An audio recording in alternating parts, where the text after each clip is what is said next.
Hello and welcome to Glendale Community College's Speaker Series. We are excited to have you join us live from home. My name is Laura Hinau and I am the Program Advisor for GCC Career Services. And today we are looking forward to talking with our third and last speaker of our Fall 2020 College to Leadership Series. Our goal is to get a different perspective from industry leaders to share their leadership experience and transformation. So before we get started, for our audience members watching, please feel free to add your questions and in the comment section, and we will be able to include that towards the end of the presentation before we close up our time with our guest speaker. So to kick it off, I'm going to ask Dakota Weber, my colleague who works with me in Career Services, to introduce today's guest speaker. Perfect. Well, I am very happy to introduce our guest speaker. Mr. Niraj Kohli was born in a small town called Chandigarh, located on the foothills of the Himalayan range in India. He has lived in Arizona for past 40 plus years and is married with 2 sons, both of whom are Eagle Scouts. A very awesome accomplishment. His older son graduated from law school in NYC, and his younger son is an entrepreneur in the media industry based in LA. Mr. Kohli considers himself as a global citizen, value creator with a focus on making impact on people, profits, and planet. Mr. Kohli's professional background is quite diverse, having had both operational and consulting experience within the technology and education industry. He holds an MBA and is a subject matter expert in the area of global operations and strategic management. Having lived in 4 and conducted business in 30 plus countries, his career started in sales and transitioned to manufacturing, product, marketing, and operation management and corporate business development. His accomplishments include running several global businesses, some of which excel sales of $250 million with manufacturing sites in Asia, US, and Americas. He currently invests in capital markets with interest in technology companies such as biotech, semiconductor, optical, and communications industries. He is a president of Connectivity Solutions, consults, and shares his expertise to business and students. Thank you for joining us today, Niraj. Hey, thank you for having me. Appreciate it. Okay, thanks, Dakota, and welcome, Niraj. It's great to have you join us. Niraj, before we dive into your career and leadership knowledge, we have decided to do a little get to know you bit, on more of a personal level. So we're going to ask you some rapid fire questions. So once I ask the question, if you could just quickly answer, it's going to be fun and interactive, and our audience will get to know you. So whatever the first thing that pops into your head, let's just go with it. Okay, so are you ready? Yes, I am. All right. Okay, so the first question is, which travel destination is your favorite? Japan. Okay. Which leader do you admire the most? Steve Jobs. Okay. What is one positive thing that you do on a daily basis? Try to bike. Okay. What is your favorite food? Italian food. Okay. And then fill in the blank. Third, leadership is? Serving others. Awesome. Okay, so thank you so much. That was fun getting to know you. So we're going to go ahead and start with our questions. Are you ready for your questions? All right. Okay, so the first question is, tell us about yourself and your current position. I'm president of Connectivity Solution Consultants, but I consult, I invest, and I teach. I teach at MBA students, as well as undergrad students. And I do these things because I guess it's my way of really, I call financial interests, keeps me engaged in the business world, consulting from companies that really are trying to be the next generation leaders, and then education, because it's my way of giving back and keep on learning, because I think it's real important that as sometimes it's not as much I'm sharing with them, I learn what's going on in the business world. Okay, great. So what does success Sorry, I didn't get that. mean to you? Success to me is realizing goals, and again, it is really, I call it, it's about people, and it's about creating value for all I classify as stakeholders. It's employees, it's customers, it's communities, making a difference in the lives of others. That to me is successful. Okay. So we already asked you, the fill in the blank, what does leadership mean to you? But what does it mean to you to be a leader? I think leadership and being a leader is very different depending on what industry you're in. So what does it mean to you? I think leadership to me is recognizing what's changing in the world and being prepared for it, and preparing the people that you come in contact with, the organizations you're part of. And I call it creating value, recognizing where are opportunities that are not being served. So leading is really being ahead, not looking back as to what you have done, but looking forward. Because I think it's really important to and I think we in a very exciting. In one hand, we can say there's a lot of change going on. We just had an election, and there is a lot of change that we have seen over the last 4 years, and there is crises present opportunities, and leaders rise to that occasion. Especially in the ways of COVID, we've had to adapt as to how we are having this meeting. Typically we may be in a studio together or in one location, but I think it's become normal to engage with each other remotely. And so to me, I think it's keep on looking forward, and as I said, that hey, it is about serving others. Where I call non-sabi, not for oneself, and protecting the ones who are vulnerable. And so when I talk about it, it's about really our customers. It's the students that I mentor. It is also as a society, are we doing something that's creating value? To me, I think that's why I invest in capital markets. It's very, very exciting to see what's happening in the biotech world.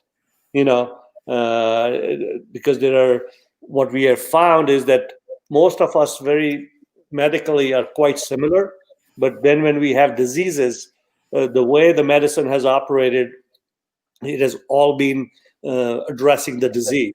And I think now we are getting personalized medicine. And in a way, if we look at COVID and addressing, the new drugs that are coming out to really the vaccines that are coming out, hopefully it allows us to get back to business a little bit more normal than the way we've been. So to me, that's leadership in a crisis. How do you respond to that?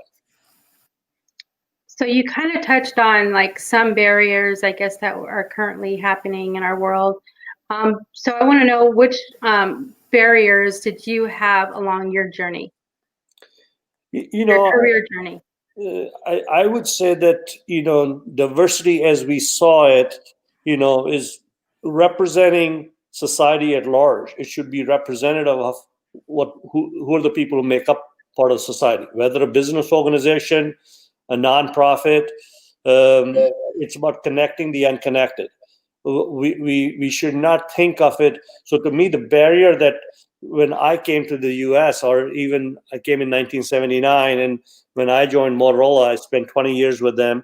I was one of the few fellow Indians that's where I'm originally from, that were there. And today what you find is you've got many, many individuals who are from different ethnic backgrounds running corporations within the US and around the world. And to me, I think and again, what we want to make sure, we are an inclusive society. And what I've had tried to do is, I remember there was an individual who basically at one point of time said that, hey, couldn't give me a job in marketing because I had an accent. And today, I mean, question is, who are you talking to? You have people quite diverse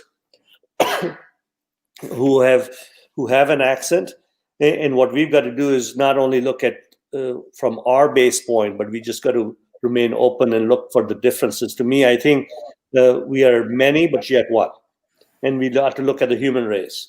So to me, I think from a diversity standpoint, that was one of the things that I had to really get to appreciate. I was brought up in India, but I attended British schools. So the American culture was quite, to me, foreign at one point of time. And I think this is the greatest country in the world. A lot of creativity, a lot of people from different backgrounds who bring a lot of wealth. And we need to really find a way to capitalize on that. And that's something that I think I've done. I don't look for, to me, the differences are our strength, not necessarily a weakness. Great. Well, we have our first question actually from one of our viewers. And she has asked, what has been your experience leading and mentoring others that have a harder time with change? I think one of the things that I find depends what, are you an entrepreneur or are you a young person? So what I find, people are who they are. And as part of mentoring, what I've come to appreciate is to accept them for who they are and let them make their mistakes. You share information. So mentorship is not about telling them what they should do. You make them aware. I've been part of organizations. There was an organization called Arizona Quest for Kids, which became part of an organization called Youth at Risk. And then now it's called New Pathways. And I mentored young people at that. I had a mentee from 6th to 12th grade. He was interested in soccer. He wanted to really be a doctor. But I said, hey, what do you really want to do? I want to play soccer. So as he was applying for colleges, the question was, are you going to apply for soccer? Or are you going to apply for medicine? And he did neither. What he really did was he went to ASU. I mentored him through middle school, through high school, and went to ASU, became a mechanical engineer, and works in the semiconductor industry, working for Intel. And so what I find is that it is their path. And I've really come to appreciate that because I had good mentors who really let me make mistakes. So mentorship is really not about telling people what to do. Mentorship is really understanding. Many times I think we all lack confidence. We're not clear and just opening up the mind. And I think as you explore, I think it is good not only for the individual, but you get to better appreciate the individual that you're mentoring. Well, that's a good segue, because the next question I wanted to ask you is, can you name a person who has had a tremendous impact on you as a leader, someone who has mentored you? Why and how has this person impacted your life? I think it was my dad. I think I would say he was not a role model. I would rather than a mentor. I had a mentor at Motorola, a gentleman by the name of Dave Wise, when I joined Motorola on a rotational program, and I learned from him. He says, "Hey, never be afraid to ask. The worst thing anybody can tell you is no." So what I would say is not one mentor. I've had different mentors along the way. And what I find is it's many times it's individuals, they're not officially your mentor, but you just associate with them and you pick up a lot of information. So not one individual, I would say. There's another gentleman by the name of David Stevenson, who was my boss for a lot of years. I gave him a lot of regard because not only on a professional level, but on a personal level, kept perspective on work-life balance, what means values.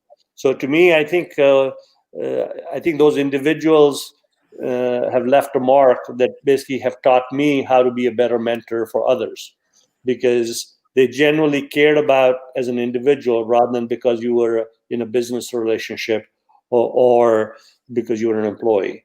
And it was not a formal mentorship either. So it was just they gave me enough exposure to how they were running it, so I could learn, get an inside view of how business was run around the world, and we ran ethically and did very well. So again, addressing the issue of people, profits, planet in that regard. Great. Well, sticking to the topic of mentorship, why do you think our students should seek out mentorship? And also, what are your tips to finding a mentor as a student? I think as a student and a young person, it's harder to seek out mentorship. Do you have any tips on how to do so? Ask. I would say basically you find somebody that you relate to and you're impressed by, they become a role model. And I was a young 20-year-old when I came to Phoenix, and I was hungry to learn, and people who offered, I took them up on it. And I used to belong to an organization called, it was a Ben Franklin Club. And I remember there was a retired admiral who was part of that, Carl Schneider. And so what I would say to you is, when you see somebody that impresses you, ask them. Just ask them and build a relationship. So it doesn't have to be, and when people see that if they can make a difference, I think people are very, very generous. This is why I do it, because I learn from others that this is part of giving back. That's part of the reason why I teach. It's a small way of giving back. But I find that it's not what I gave, it's what I learned in the process. It keeps me fresh, keeps me excited, in different industries that I'm not engaged in typically, and keep a fresh perspective. The same is true so mentorship can be found many, many different ways. There is not a standard format to say, okay, somebody will you be my mentor? You basically say, hey, can I stay in touch with you? I have students who have, another student of mine who basically I taught maybe 13 years back, still stays in touch with me till today. Every couple, 3 weeks will call me and just, and he's gone on to do very, very well for himself. He makes $500,000 a year, and still calls. Not because, so that's the key itself is you don't use people, you basically stay in touch, because generally there is a genuine authenticity is quite important.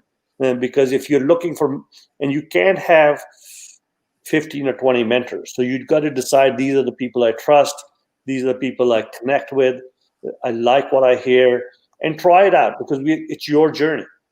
Remember, it's your life. And so in that context, it is not about, you are not trying to be them. You are trying to just learn so that you have an inside track. I had a recent mentee. I met him I happened to be at the one of the banks that I bank with. And this individual was standing, a young person. So I asked him, hey, are you going to school? And he said, no, I already graduated from ASU. So I'm wondering, hey, what did you major in? And he told me what he majored in. And next thing, it led into a conversation. And I said, what are you doing here working? Unless you enjoy it, but he was a bank teller. And my question was, something didn't fit right. I said, if you ever need, reach out to me. I gave him my phone number, whatever, and lo and behold, this individual reached out to me. And then next thing you know, he's doing a master's in accounting, and now works on Boeing at a rotational program, and all with the idea to really. So what I'm saying is that in this case, I offered, but really, what I find is whatever organization, whatever interests you, hang around those people and ask them, and that is the easiest way that I know of. How early do you think our students should be or have an interest in mentorship? To be a mentor, or to really to to seek a mentor? Like how early should they be doing that? I gave you an example. I mentored the Arizona Quest for Kids. This was middle school. Okay. We all need. I mentored through once a week. I used to go and meet with this individual. Okay, this mentee of mine. In that case, it was a structured. So I went there to their school once a week. Once they went into high school, I said, now you call me. Whenever you call me, and whenever they call me, I'm always available. I always made myself available. And then next thing you know, it was like ever they needed a reference, whatever, I would give them. Because that was my commitment to them. And I didn't know where it would go, okay? And we still get together for lunch, even though that was a more formal format of mentorship, because he was belonged to an organization called Arizona Quest for Kids. It was founded by a CEO of a bank who had come from Florida and saw the need to really individuals who were had good grades or had certain interest to really just we all need mentorship. And so what I would say, it's at any time. I mean, as young as you can, as long as you see a need. The question is, it should be not something that is forced upon. It's something that the individual wants. Okay. So my next question is, what are the keys to developing the next generation of leaders in your world? I think next generation leaders, it's transformational leadership. I think what we are finding is the world is going to be dramatically different. We are moving from an industrial economy to a digitized economy to a circular economy, which basically has new set of both challenges and opportunities. And again, even medicine, going from personalized medicine. So there's computing power. There's a lot of data available. So as I see it, it's very, very exciting. Some people get stressed over the fact as to how was it, going back in time, that we want to make the country or the world the way it was. I say, okay, the world is never going to be the same. It's different. Then what we've got to look at is, what are the challenges of society? Income inequality, education, diversity, not by gender or race or so forth, but really diversity of viewpoints. And what we want to do is applying creativity. It's not an industrial economy, but a peer-to-peer economy where people do business with each other. Companies like Airbnb that did not exist have come up and changed established company. Amazon did the same thing. They removed digital friction. And it's especially, so we may talk about these are the great companies, but the question is, what is the next great thing? What is the next big challenge? To me, it is income inequality. Okay. I mean, it's unfair to really have somebody who has passive income make more money than somebody who puts in a good 8-hour days of work. So I invest in markets. I make more in a day sometimes than some people may make in a year. And so to me, that really addresses. So this is where I call not for oneself, non-sabi. Both my children went to a school called Phillips Exeter Academy, and that is their motto. So the key itself is you have to look beyond yourself. And the more you look out, the more you see both the challenges and opportunities. And if you see how can you really make a difference, that is leadership to me. And what I would say is that there is the ones who are vulnerable, who may not be able to, I think, connecting the unconnected. We've got an aging population. And so we will have more people. I think I don't remember the exact numbers of who are turning 65 and older, the baby boomers. And so we have a divide, whether it is in technology, whether in education, in money. And I think the biggest strength in this country was the middle class. And what we want to do is anybody can really make a difference. There's a success story from Glendale Community College. Tad Sarandis, who is was the chief creative officer, I think he's the co-CEO of Netflix, is a Glendale Community College graduate. So to me, here is an example of did not go to Harvard, did not go to any of the Ivy League schools. Not saying those are bad, but what I'm just saying, you can do it anywhere you are. So leadership is, he saw an opportunity. He was, I think if anybody can read his story about how he was with one of the video rental companies, he saw an opportunity to create original content, and they are very data driven, and go on to be part of a company that is, all of us are used to taking advantage of. All of us watch Netflix. So to me, here is our homegrown Glendale Community College associate, or somebody who went to the school. Here's the pathway. So to me, he's a leader, and a quite successful one. And sometimes what you may find is that just because you're not as successful or famous, that does not necessarily, you can be a leader of serving others. So I think there are many, many roles to be played. So the question is, what do you want to model? And to me, I've chosen to relay, like I said, it's about people, it's about profits, it's about planet, because if it's, I call knowledge and goodness. So goodness is feeble without knowledge. Knowledge without goodness can be dangerous. Combined, two of those characters are quite noble. And that again goes back to this is not my original content. This is really, again, going back to a school called Phil Sexer Academy, which has been around for 240 years. It's a high school.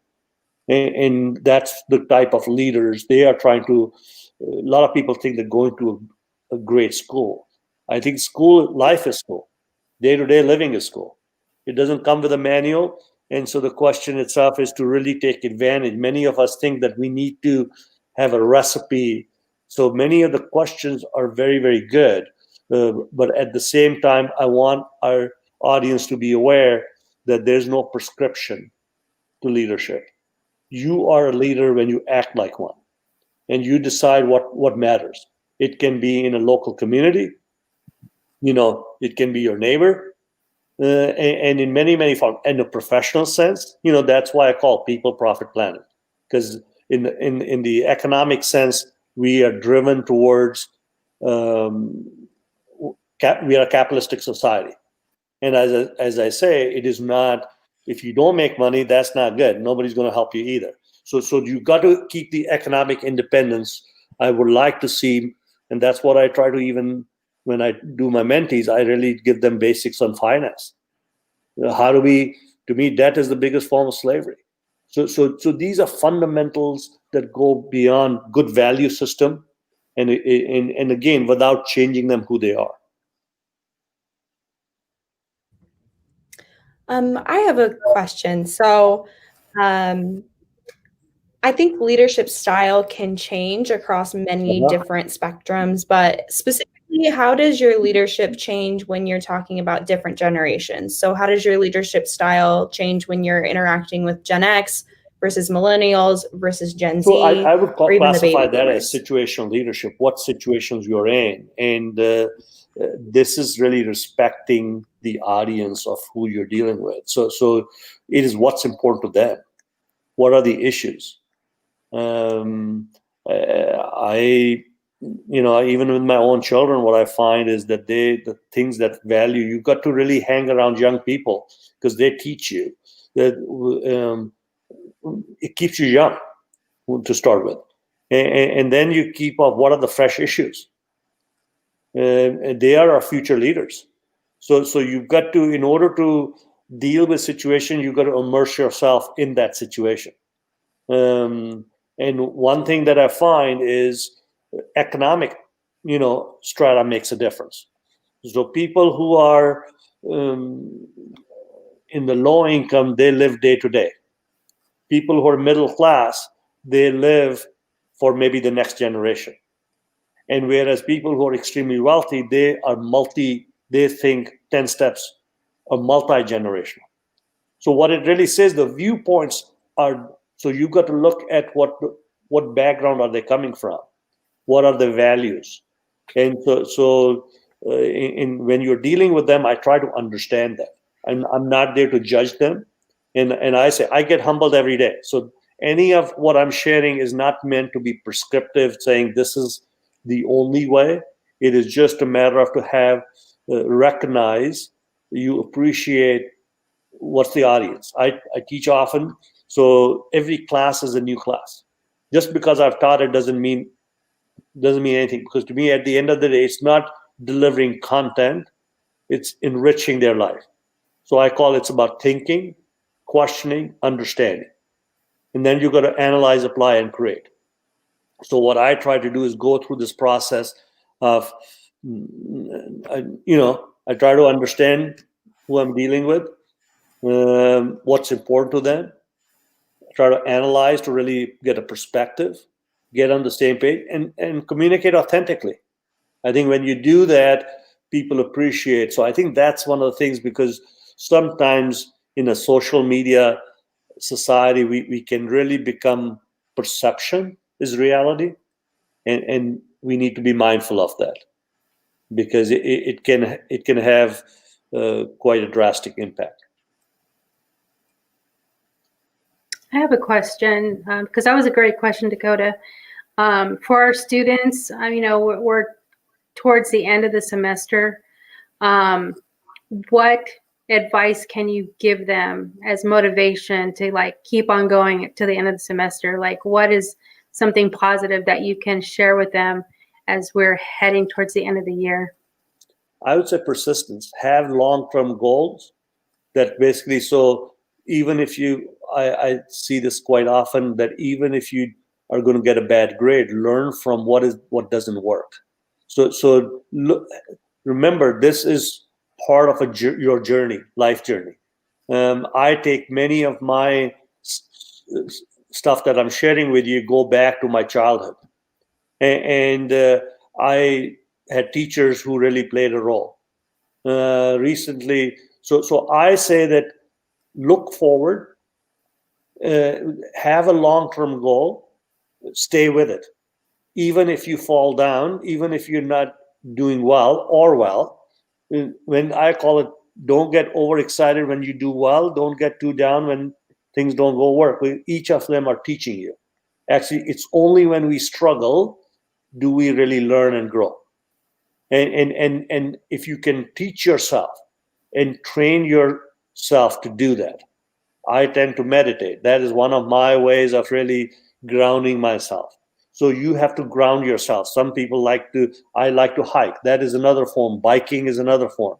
So what I would say is have channels. So when you stress, it is a way to release stress, because at that point of time, your body tightens up and you don't really perform well. So to me, I think you got to give yourself, even if you're not doing well or you're doing well, you don't get too excited when you're doing well. Don't get too down, because it's just part of a journey, because it is part of that process. Look at Ted Sarandis. He was part of video rentals when Blockbuster was going out of business. So I'm just giving you, he had a long-term vision for himself. Some of it is also chance. I call it, it's not all pre-planned. So my advice to students itself is, at the end of the semester, stay positive, go get it done. And if you don't know something, ask and give it your best. That's all what you can do. Great. Thank you.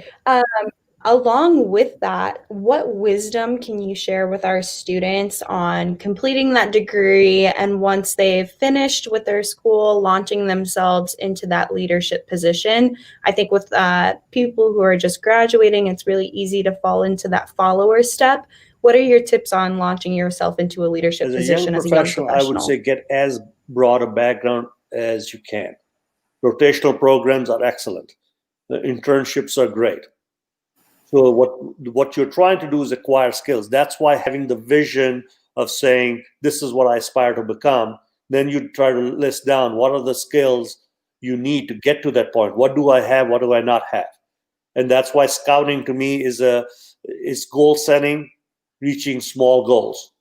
And when you achieve them, you feel good, you build on, but with the idea of a broader long-term perspective. What is it that you want to? So in when I'm teaching any of my classes, I ask my students to list down, what does extreme success mean to you? Not be somebody, but you. What does the unique you look like if you're extremely successful? Keep on crafting that daily. Write about that. What does that ideal image? I used to shadow, and I call shadow practice. When I was an athlete in my elementary, middle school, and I happened to be a best sportsman for my category of students itself, and I wanted to be an Olympian. Well, I guess I'm not an Olympian, but there was somebody in the neighborhood who had gone to Olympics, and that's what impressed me. But I think that many of the skills, I didn't become an Olympian, but I think like one, because it is all about practice. It's all about even when you don't make it, and I feel like this is the greatest country in the world to really have the opportunities that we have. And so the key is, even in when there are negatives, there's an opportunity. In every crisis, there's an opportunity, and take advantage of it. So what I would say is, craft that image of what does extreme success mean to you. Well, not be somebody else, and then list the little goals and then achieve them. Scouting teaches that structured organizations belong to clubs, have mentors, but don't try to make 10 or 15 mentors. Every second person is not your mentor. That's part of being authentic, because you got to decide who are you, because you cannot only take advice from so many people, and you'll find conflicting advice. And because I have given conflicting advice at times. So what I tell students, I'm not trying to tell you what you should do. This is what's worked, and what's worked for me may not work for you. So craft your own list of things. Does that answer your question? I have a question. So what can students do today to get them on the path to success and leadership? One of the things I would say, become aware of technology in a broader sense. Not about can you text, can you social media. The question itself is, there is emerging technologies. Technology does three things well: automation, precision, and personalization. And we're moving into an era where automation, precision, and personalization will be combined. And so what I would say is, in order to be leaders, you have to understand the problems of society and individuals, because they are consumers, and then what are the skills that are needed. And so in order to be a leader, you've got to really know something about it. People trust people who they think are authority. To be honest, when I first started teaching, I was used to wonder, what will I teach anybody? And so if there are things that can become a great communicator, written, verbal, because these are skills that are transferable. So to be leaders itself, make choices, and if things work, don't work, take responsibility. Change, be adaptable. And then last but not least, I would say, be competitive at something that, even whatever the job may be, because to me, become the best at something. And especially if it is something that there's demand. So part of my success really goes back to, I come from the semiconductor industry for the longest time, and I've done all different functional roles, from processing to marketing to merger acquisitions. It really stems from, because I had a broad background. I've done sales, I've done marketing. So I say, do broad rotations if you can. So I didn't work for I've only worked for one company or two companies. I worked for Motorola, and then they sold a portion of the business and became On Semiconductor. So I was with them before I started Connectivity Solution Consultants. So to me, the question itself is, and I've kind of created my own sweet spot for myself. So it looks like we have a couple chats in the chat box, and the first one being, what are some skills that you think are important for us to build in this current environment? Which I know you just touched base on technology. Are there any other skills with what we're currently facing, with, COVID and all of these current events that you would recommend our students build on? I think a lot of people, those of us who like to communicate via digital format, build that. Those of us don't, build that, because that's the world that we live in, and it will be. But so I would say communication is key, and the other skills that I would say is that learn about not necessarily finding solutions, but identifying problems that need to be solved. Because leaders take, what you will find is from the same rubble, where everybody sees rubble, they see an opportunity to build a high-rise building. That's what builders are. But the same to our leaders. Leaders take a crisis and turn that into an opportunity. So I think in COVID, what we need to look at is, yes, it's quite serious, but always look beyond the immediate. This is maybe one of the best times to really form a business, when there is a crisis. So I think it was Rahm Emanuel, who was Barack Obama's chief of staff, who said that, never lose an opportunity when there's a crisis. So to me, crisis is an opportunity. So my thing is always look for those. Don't try to create, but then try to find great value. So I think value creation. So I think of a lot of people talk about business students. I think it's not business. It's about creating value. And value is created three ways: investments, operational excellence, and structuring finance. So if you can learn about how to allocate money, so be smart about it personally, and people will look at your personal profile and say, hey, how do you spend your money? If you're in debt, that's a challenge.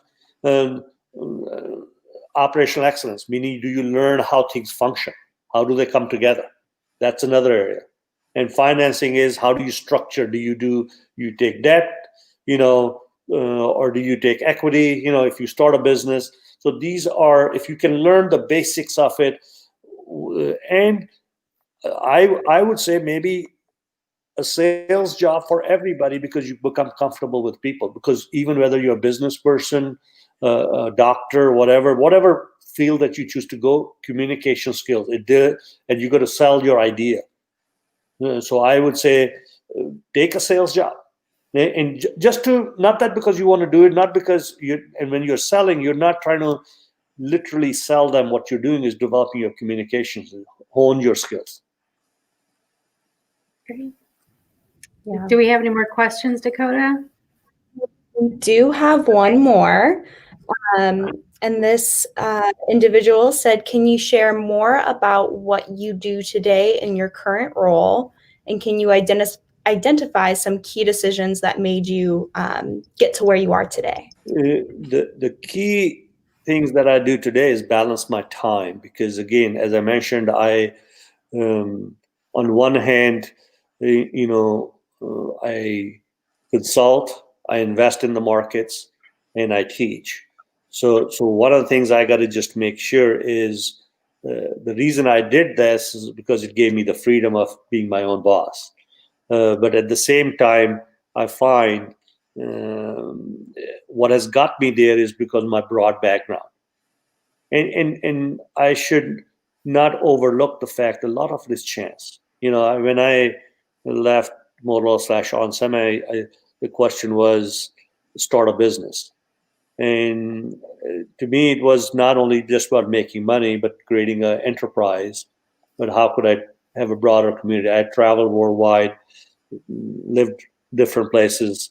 My interest was how could I, on a not globalization, but localization, global platform to serve local needs. So change happens from within. So that is something that really has allowed me, my broad background, things that go to my childhood that really, and then I think I consider myself as a problem solver of things. As being an operation person, I'm always looking for, how could we do this differently? How could we create value? value not only for making money, but how can we transform as a country, transform in a global society, because we are leveraging resources to, I call it, about value creation. We want to take the human potential of everybody around the globe. There are, we'll have 7 billion people. Most 2.5 billion people live less than $1 a day. Another 2 billion people live less than $2.50 a day. So if you think you got it tough, ask the person who lives on $1 a day. So to me, I think, so we are only dealing with, when we talk about business, we only deal with the so-called 2.5 billion. And our thought process should be is, how do we create for the 7 billion? And I think there's possibilities. And I think in the COVID environment, and I think with technology, there's a lot coming that, and I think especially the creativity of individuals. To me, I think creativity is the highest form of learning. And, I've got my younger son, who basically is a biology major, but he doesn't do anything related to that. He works in media.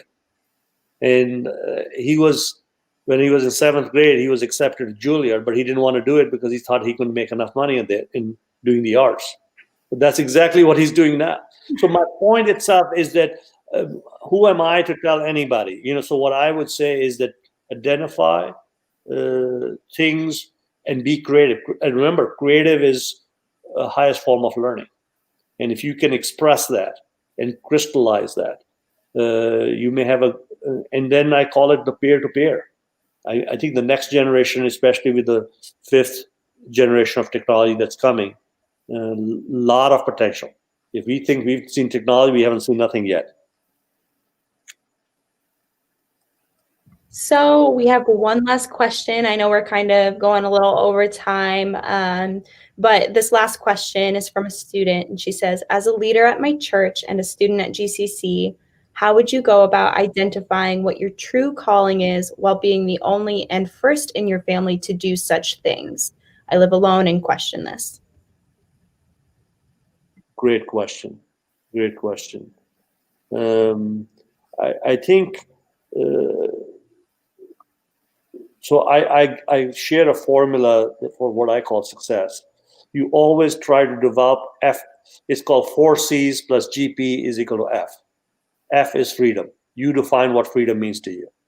G is your gift. What are you the best at, and what do you like doing? What do you end up drawing? P is passion. Develop that gift with the passion. And the 4 C's: make good choices. When they don't work, take responsibility. Develop communication skills. 3rd C is change. Be adaptable. And last but not least, be competitive in something where there is demand. So if you are the first one, this is not by the way, this was written by a gentleman by the name of John Kelly, a book called 50 and Out. It was 3 C's plus GP is equal to F, in full disclosure. So I added the 4th C, which was competitive. You have to be the best at something, because when you're best at something, people say, would you do this?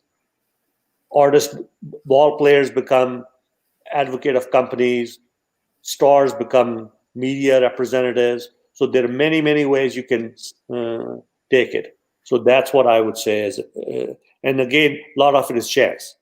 So even I can give you can't live life by formulas, but I just give you as something simplified format. 4 C's plus GP is equal to F. Have any questions, call me. I'd be happy to assist.